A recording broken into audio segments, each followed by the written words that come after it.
ಬೆಳಗ್ಗೆನೆ ಒಂದೊಳ್ಳೆ ಕಾಫಿ ಕುಡಿದು ಶ್ರೀಯನ್ನ ಆಚೆಗೆ ಅಂದ್ಬಿಟ್ಟು ವಾಕಿಗೆ ಅಂತ ಕರ್ಕೊಂಡೋದೆ.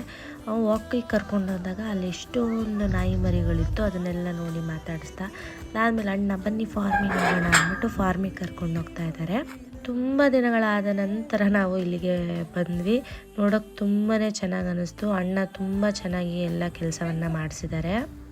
ಶ್ರಿಯಾನ್ ಕೂಡ ತುಂಬಾ ಎಂಜಾಯ್ ಮಾಡ್ತಾಯಿದ್ರು. ಒಂದು 2-3 ಪಪಾಯ ಎಲ್ಲ ಬಿಟ್ಟಿತ್ತು, ಅದನ್ನೆಲ್ಲ ನೋಡಿ ಎಲ್ಲ ತಗೊತಾ ಇದ್ದಾರೆ. ಹಾಗೆ ಬಾಳೆಹಣ್ಣು ಕೂಡ ಸಿಕ್ಕಿತ್ತು, ಅದನ್ನು ಕೂಡ ನೋಡಿ ಖುಷಿ ಪಟ್ವಿ.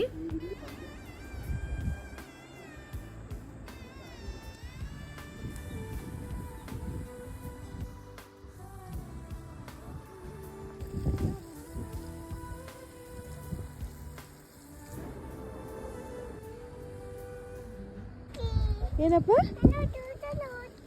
ಇನ್ನೂ ತೋಟ ನೋಡ್ಬೇಕಾ?